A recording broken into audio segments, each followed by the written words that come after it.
Là, le temps est pas mal avancé. Amen. Amen. On va aller sans trop de protocole dans la parole de Dieu. Je bénis Dieu pour mon pasteur. Amen. C'est mon pasteur. Amen.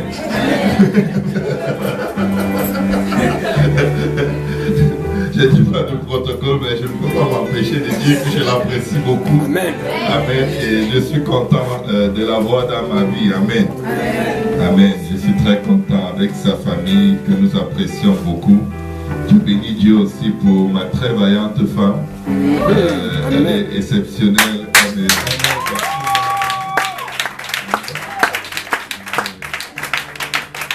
C'est une femme de très grand sacrifice qui prend beaucoup sur elle pour que l'œuvre de Dieu avance. À l'image de la sœur Jolie pareillement et toutes les sœurs qui s'impliquent fortement dans l'œuvre du Seigneur. Amen. Amen. Aujourd'hui, c'est la journée des nations. Amen. Et s'il y a une chose que nous pouvons constater dans la parole de Dieu, c'est que Dieu a inclus en tout temps toutes les nations de la terre. Amen. Il n'y a pas un moment sur la face de la terre où Dieu a exclu une nation. Amen. Nous pouvons nous asseoir dans la présence de Dieu. Je vais demander à Pasteur de prier pour consacrer ce moment au Seigneur. On va prier tous ensemble. Père Céleste, nous te rendons grâce encore une fois, Papa, pour ton amour, ta bonté et ta fidélité. Nous te rendons grâce éternelle pour le jour que tu es en train de faire parmi nous. Nous te remercions pour le privilège, Papa, de prendre part à ceci. En ce moment, Seigneur, alors que nous nous avançons pour sonder les Écritures et attendre de ta part, nous te prions que tu nous fasses don de ton onction, oins ton serviteur afin qu'il puisse nous annoncer les oracles sans crainte, ni faveur, ni hésitation.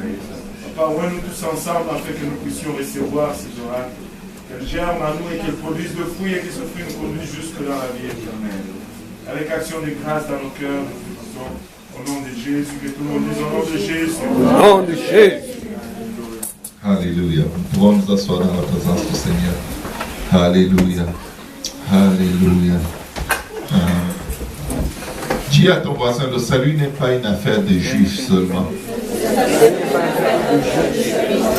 Et si je peux donner un titre à mon message aujourd'hui, c'est le salut, une affaire de toutes les nations. Amen. Amen. J'avais un autre message à cœur, mais le Seigneur m'a redirigé vers cette voie. Amen. Et j'ai béni le Seigneur qui est souverain. Amen. Nous allons ouvrir nos Bibles dans Genèse 18 au verset 18.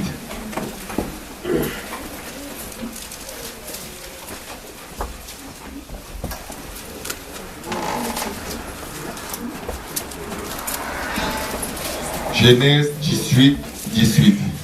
La Bible nous dit, Abraham deviendra certainement une nation grande et puissante. Et en lui seront bénies toutes les nations de la terre. Amen. Amen. Amen. En Abraham, Dieu a prévu bénir toutes les nations de la terre. Amen. Amen. Les Arabes, les Africains, les Européens, les Asiatiques. Oui, les Haïtiens.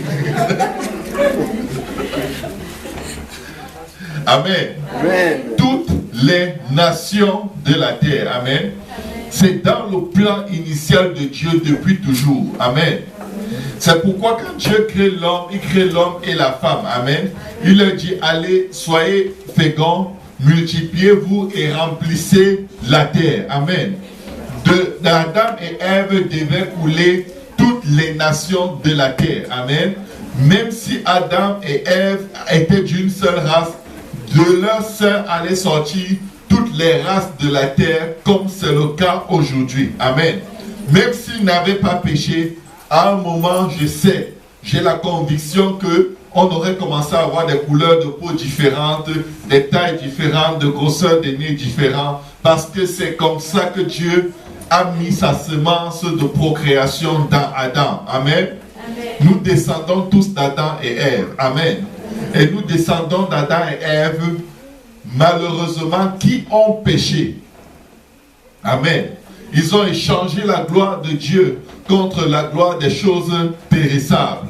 Et ils n'ont hérité de cet échange que la condamnation de la mort. Amen. Croyant devenir sages, ils sont malheureusement devenus fous. Alors qu'ils pensaient obtenir la sagesse, l'intelligence qui était promis par le diable s'ils mangeraient du fruit de la connaissance du bien et du mal, ils ont perdu la gloire de Dieu. Ils ont perdu la relation, l'intimité qu'ils avaient avec Dieu. Ils ont été chassés du paradis où l'arbre de la vie éternelle était là tous les jours. Ils n'ont jamais touché à un fruit de cet arbre. L'arbre, il y avait deux arbres particuliers dans le jardin. Il y avait l'arbre de la connaissance du bien et du mal. Il y avait l'arbre de la vie éternelle qui était là. J'ai ton voisin, c'était à leur disposition. Ils auraient pu en manger au moins une fois. Mais ils n'y ont jamais point, ils ne s'y sont pas intéressés. Ce n'était pas... c'était en même temps un arbre disponible pour leur donner la vie éternelle, mais c'était un arbre qui allait avec une allégeance éternelle aussi. C'est-à-dire qu'ils allaient rester des êtres éternels dans la présence de Dieu sans plus jamais avoir le choix. C'était aussi un arbre de renoncement à tes droits de désirer servir Dieu ou pas. Amen. Amen. Quand Dieu les a créés dans le jardin d'Éden, ils avaient le choix. Mais en mangeant de l'arbre de la vie éternelle, ils renonçaient, ils renonceraient à leur choix. Amen. En choisissant de manger de l'arbre de la connaissance du bien et du mal, ils décidaient de ne plus se soumettre à Dieu et de prendre leur propre voie. Amen. Amen. Les deux arbres étaient là et l'un était autant attirant que l'autre. Amen. L'arbre de la connaissance du bien et du mal n'était pas plus beau et plus attirant que l'arbre de la vie éternelle, ni même que tous les autres arbres du jardin. Parce que quand Dieu a créé les arbres dans le jardin, la Bible dit qu'il vit que tout cela était bon. Il n'y avait pas plus bon que quoi que ce soit. Mais il y avait deux arbres avec deux principes bien clairs. Amen. Mais seulement, à force de tergiverser entre les deux arbres, ce qui est arrivé, c'est qu'ils ont fini par prendre le mauvais arbre. Quand tu es sur le chemin de la vie, le Seigneur dit, j'ai mis devant toi le chemin de la vie et le chemin de la mort. Mais il te recommande, choisis la vie afin que tu vives. Amen. Amen. C'est une recommandation. Le chemin de la mort est disponible devant toi. Et je parie que Adam et Ève étaient suffisamment conscients que s'ils choisissaient de manger de l'arbre de la connaissance du bien et du mal, de l'arbre de la vie éternelle, leur choix allait disparaître. Ils n'allaient plus vivre pour eux-mêmes, mais leur choix était un choix sans retour, dans lequel ils allaient se plaire et se complaire uniquement et éternellement dans la présence de Dieu.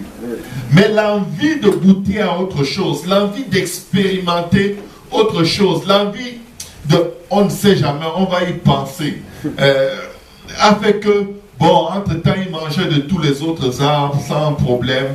L'arbre de la vie éternelle, on ne touche pas. L'arbre de la connaissance du bien et du mal, Dieu a dit qu'on ne touche pas. On mange de tous les autres arbres. Mais de temps en temps, on passe en disant, un jour, on va finalement se décider, mais j'espère qu'on va faire le bon choix. En fait, le fait qu'ils aient la capacité de choisir leur a donné le loisir de prendre leur temps. Sauf que quand tu sais ce qui est bien et tu ne le fais pas, tu as péché. Quand tu sais ce que tu dois faire, la Bible dit, celui qui sait faire ce qui est bien et il ne le fait pas, c'est pas qu'il s'en va faire ce qui est mal, non. Il ne le fait tout simplement pas. Le péché en fait est déjà là. Le péché se tient déjà à la porte. Alors malheureusement, à force de ne pas prendre l'arbre de la vie éternelle pour rester avec Dieu éternellement, sans plus avoir la possibilité de pécher, Satan est venu. Et leur dit, écoutez, je vais juste paraphraser. En fait, vous n'êtes pas obligé. Vous ne pouvez pas croire à Dieu. Il y a des restrictions ici, mais vous n'êtes pas au courant. Il vous a dit de ne pas manger de tous les arbres. En fait, du coup, il rend un arbre comme si c'était tous les arbres. Du coup, ça donne l'impression de l'oppression. Et là, ils se disent, il nous a dit qu'on peut manger de tous les arbres, mais l'arbre de la connaissance du bien et du mal, nous ne devons pas manger. Il dit, non, laisse faire. Comment ça? Dieu sait que le jour où vous en mangerez, vos yeux s'ouvriront et vous serez comme des dieux. Vous pouvez être Dieu en fait. Mais ce que la femme oubliait, ou alors, oui, elle oubliait, c'est que Dieu les avait déjà créés comme Dieu. Ils étaient déjà ce qu'ils désiraient atteindre. Amen. Mais parce qu'ils avaient envie d'une nouvelle expérience, ils étaient insatisfaits. Mais la suggestion de l'ennemi est venue trouver leur insatisfaction. Ils ne se sont jamais plaints. Mais en eux, par le simple fait qu'ils ne prenaient jamais du fruit de l'arbre de la vie éternelle, les satisfactions étaient quelque part cachées à l'intérieur d'eux. Tout comme aujourd'hui, tu peux être dans la vie du Seigneur, mais il y a quelque chose en toi qui te dit, ah, comment j'aurais dû quand même vivre un peu dans le monde avant de servir le Seigneur. Au moins ceux-là, ils ont un témoignage parce que ils ont été dans le monde. Et tu as comme envie de goûter aux mauvaises choses du monde, soi-disant pour avoir un témoignage. Mais c'est en fait parce que tu n'es pas satisfait de la vie de Dieu. Tu tergiverses toujours entre la sainteté et l'iniquité. Tu hésites toujours. Mais je vais te dire une chose, mon frère, ma soeur, aujourd'hui. C'est ceci, c'est que ce soit clair. Le simple fait d'hésiter à faire la volonté de Dieu, tu es déjà en train de te plonger dans le péché. Le simple fait de réfléchir encore, si tu vas faire ce qui est bien, ou si ce n'est pas nécessaire absolument de le faire, ou si ne pas le faire, c'est forcément un péché. Tu es déjà en train de glisser. L'hésitation te dispose à chercher quelqu'un qui va te prêcher ce que tu veux entendre. L'hésitation te dispose à t'abandonner à la voie qui sera différente de ce que tu sais déjà que Dieu attend de toi. Quand tu hésites, le péché se tient à ta porte et te réclame. Quand tu hésites, tes capacités de résister à Satan et au péché, elles deviennent nulles. Il n'y a rien de pire que l'hésitation à faire la volonté de Dieu. Quand tu hésites, le pouvoir de la séduction sur toi va être comme un nuage noir au-dessus de ton âme. Tu donnes en fait au monde spirituel l'heure de Satan sur ta vie. De sorte que les prières et les jeûnes des gens ne vont même pas avoir de l'effet sur toi. Parce que ça prend à quelque part toujours ta volonté pour décider là où tu veux être. Dieu ne force personne. Même quand nous prions, il bouge. Il lui multiplie des temps et des circonstances favorables afin qu'on fasse sa volonté ou afin qu'on soit sauvé. Mais à la fin, l'âme qui fait la volonté de Dieu va choisir. Amen. Tu vas toujours devoir dire moi et ma maison, nous servirons l'Éternel. Tu vas toujours devoir te dire, je choisis de suivre Jésus. Tu vas toujours devoir faire ce que tu sais que tu dois faire parce qu'il est écrit. Ou alors dire, est-ce qu'on est obligé? Et Satan va te dire, en effet, tu n'es pas obligé.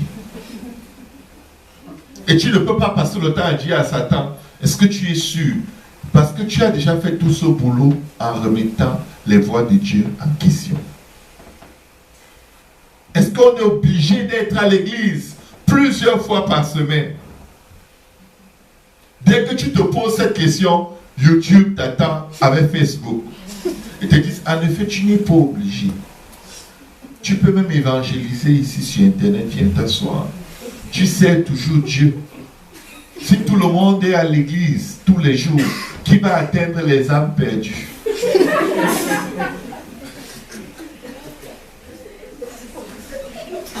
De temps en temps, il faut un peu prendre du recul pour chercher la face du Seigneur.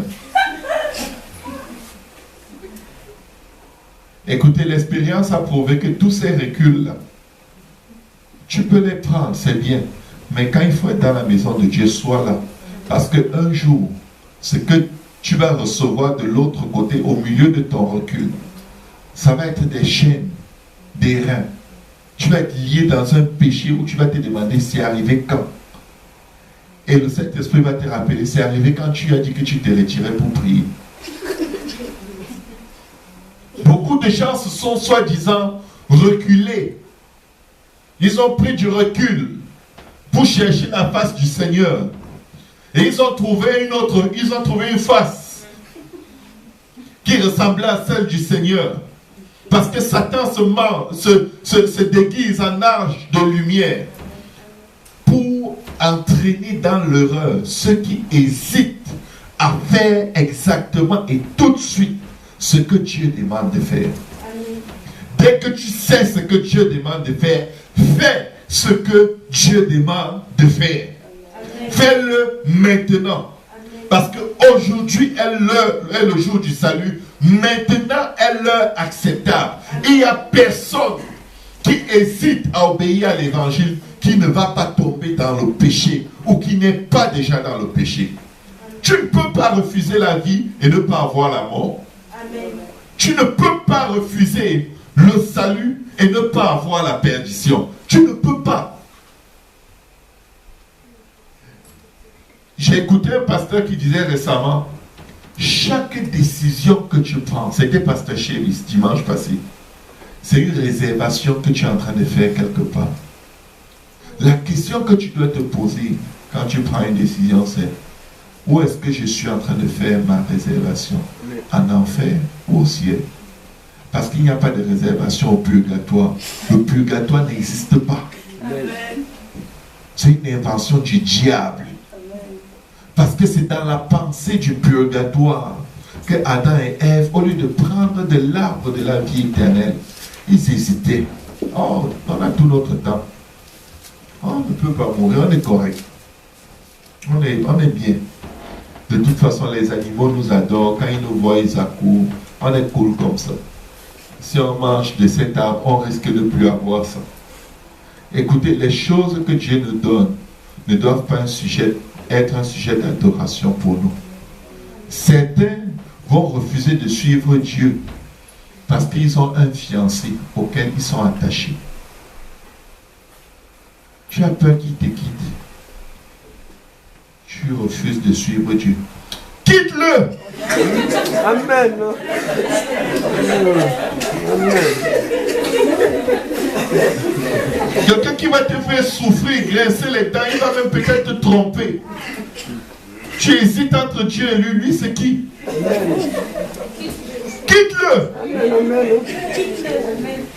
Certains hésitent d'obéir à l'évangile parce qu'ils savent que il faudra que la fille qu'ils aiment obéisse aussi à l'évangile. Et ils savent que la fille a tellement d'incrédulité dans son cœur que jamais elle ne va céder. Et là, il commence à raisonner. Est-ce qu'on est obligé d'obéir à l'évangile? On peut être sauvé en disant seulement, Seigneur, viens dans mon cœur. Mais ce n'est pas ça le problème. Ce n'est pas qu'il n'a pas compris et qu'il n'a pas cru que c'est vrai et qu'il va... Ce n'est pas qu'il ignore qu'il faut se repentir, se faire baptiser au nom de Jésus-Christ et recevoir le Saint-Esprit avec l'évidence du parler en d'autres langues. Mais c'est ce que ça implique s'il le fait. Et là, il hésite. Non, Dieu connaît mon cœur. Oui, c'est vrai qu'il connaît ton cœur, rempli de ténèbres. Dieu connaît exactement ton cœur. C'est pourquoi il faut que tu te répandes. Que tu te fasses baptiser tout de suite au nom de Jésus. Parce que le projet que tu es en train de mettre en réserve et qui t'empêche d'obéir à l'évangile là, c'est les abîmes, les ténèbres épaisses, les pleurs et les grincements des dents qui sont cachés derrière ce projet. Cette soi-disant personne, cette fille qui peut t'empêcher d'obéir à l'évangile, pendant que tu fais d'elle le centre de ton intérêt, elle est en train de faire de quelqu'un d'autre le centre de son intérêt. Et Dieu permet ça pour ton bien. Vous savez quoi? Moi, j'ai choisi de suivre Jésus dans ma vie. Amen. Que chacun fasse ce qu'il veut. En ce qui me concerne, je vais aller au ciel. Amen. Je vais aller au ciel. Tu dois te le dire tous les jours quand tu te lèves, tu te brosses les dents devant le miroir. Tu dois te pointer du doigt et tu dis, tu dois aller au ciel. Amen. Tu dois marcher, vivre chaque jour dans ta vie avec la pensée résolue. Je vais faire aujourd'hui tout ce que ça prend pour aller au ciel. Amen. Je vais faire aujourd'hui. Je vais le faire. Je ne vais pas compromettre. Je ne vais pas mentir. Aujourd'hui est le jour du salut. Le jour du salut n'était pas hier. Où est-ce que tu te situes aujourd'hui? Où est-ce que tu te situes aujourd'hui? Est-ce que tu t'appuies sur le jour où tu as obéi à l'évangile pour vivre aujourd'hui de temps en temps dans le compromis, dans la souillure, dans les abominations sous tes yeux, en disant heureusement que j'ai obéi à l'évangile. Je vais juste regarder après le sang de Jésus va me laver. Ouais, le sang de Jésus te lave quand tu es dans la repentance. Sans la repentance, il n'y a pas de pardon de péché. Vous permettez que je sois un peu direct? Amen. Vous permettez? Si vous êtes offensé, je ne vais pas m'excuser. Amen. Ces alliances entre croyants et non-croyants, ça ne vient pas de Dieu. Ces projets d'alliance avec des gens qui ne servent pas de Dieu, ça ne vient pas de Dieu. C'est l'expression même. Les enfants d'Israël sortent de l'Égypte. Dieu ne leur demandait même pas la repentance pour les sauver. Il demandait seulement que le sang soit appliqué. Il a rendu le salut des enfants d'Israël qui étaient en esclavage plus de 430 années. Il a rendu leur salut tellement simple.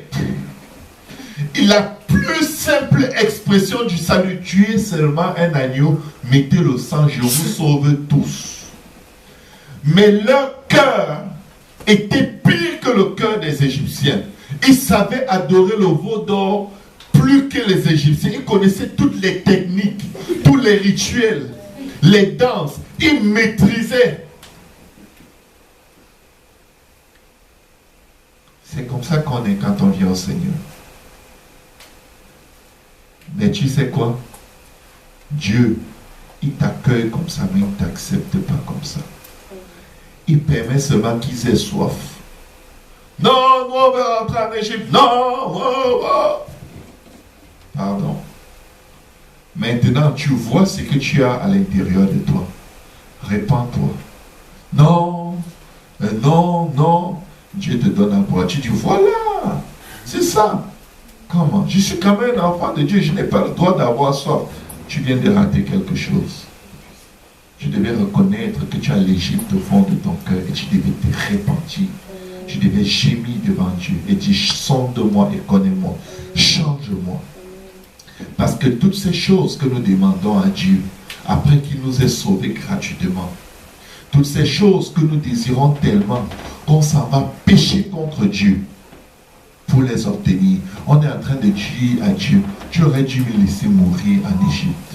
Au moins là-bas, il y avait la viande, il y avait le poivre, il y avait les parfums. Pourquoi tu m'amènes dans un désert? Depuis que je t'essaie, je souffre.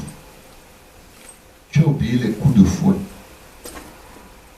Tu as oublié les multiples possibilités que tu avais de mourir atteint d'une maladie sexuellement transmissible.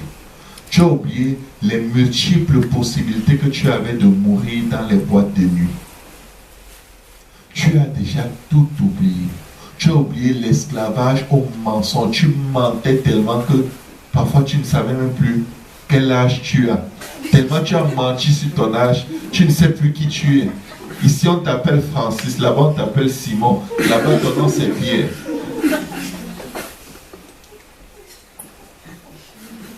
Ici, on est au courant que tu es marié, là-bas non, tu n'as jamais été marié. C'était juste une erreur de jeunesse. Là-bas, tu as divorcé. Voilà. Mes frères, mes soeurs, si vous oubliez d'où vous venez, vous allez retourner où vous étiez. Ça ne blague pas. C'est violent. C'est la guerre. Le premier élément de la guerre, c'est oublier qui tu es. Adam et Ève ont oublié qu'ils étaient comme Dieu. Il les a créés hommes et femmes, il les a créés à l'image de Dieu. Dis à quelqu'un, n'oublie pas. N'oublie pas. N'oublie pas les fornications, les pornographies, la drogue, les adultères. N'oublie pas ces saletés que tu ne peux même pas dire devant quelqu'un. N'oublie pas. Tu oublies, tu y retournes. Pourquoi Dieu n'efface pas ta mémoire? Souvent, certains gens se battent. Oh Seigneur, je veux que tu effaces ta mémoire. Dieu dit non, non, non. Il dit, quand j'aurai répandu sur vous des eaux pures et que vous serez sanctifiés, vous vous souviendrez de votre conduite impure et de vos souillures et vous en rougirez. Le souvenir est nécessaire pour que tu puisses faire la différence entre ce que tu as et ce que tu étais, entre ce que tu es devenu et ce que tu étais, entre ce que Dieu a déjà fait pour toi et ce que tu crois que Dieu devrait faire pour toi s'il t'aime vraiment. Tu prêches l'évangile aux gens. Si Dieu m'aime vraiment, qu'il me donne un travail, il ne t'aime pas. Ce n'est pas le Dieu là que tu cherches. Le Dieu qui t'aime vraiment te dit, obéis à l'évangile. Tu es en train de dire que s'il t'aime, il te donne un travail. Travailler, c'est ça la preuve de l'amour, le travail. Tu travailles, tu transpires. Tu rentres, tu es fatigué. C'est ça la preuve de l'amour.